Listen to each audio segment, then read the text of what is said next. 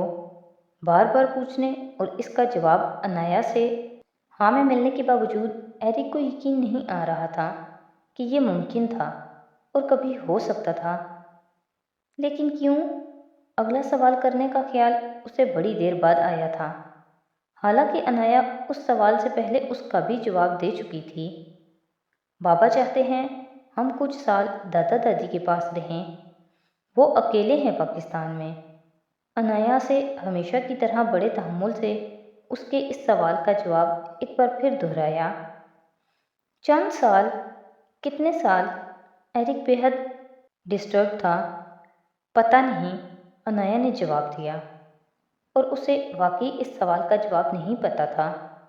لیکن یہ گھر کیوں چھوڑ رہے ہو تم لوگ؟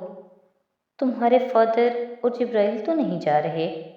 ایرک نے اسی انداز میں کہا تھا۔ بابا نیو یارک شفٹ ہو رہے ہیں، جبرائیل ویسے ہی یونیورسٹی میں ہے۔ اتنا بڑا گھر ہماری ضرورت نہیں رہا اب، انایا نے دہرایا۔ لیکن تم پریشان مت ہو، ہم لوگ امریکہ تو آتے جاتے رہیں گے، اور تم پاکستان آ سکتے ہو جب بھی تمہارا دل چاہے۔ انایا کو اندازہ تھا اس کی اپنی فیملی کے ساتھ جذباتی وابستگی کا، وہ ان کے بغیر اکیلا رہ جانے والا تھا۔ وہ دونوں اس وقت اسکول کے گراؤنڈ کے ایک بینچ پر بریک کے دوران بیٹھے ہوئے تھے۔ ایرک نے اس کی باتوں کے جواب میں کچھ بھی نہیں کہا تھا، وہ بس خاموش بیٹھا رہا تھا۔ تو آج کی ایپیسوڈ یہیں پہ ختم کرتے ہیں، نیکسٹ ایپیسوڈ کے ساتھ کل پھر حاضر ہوں گے۔ تو اگر آپ کو میری ویڈیوز اچھی لگ رہی ہیں تو پلیز میری ویڈیوز کو لائک کریں، میرے چینل کو سبسکرائب کریں، اور اپنے فیملی اور فرینڈ کے ساتھ شیئر کریں۔ بہت شکریہ۔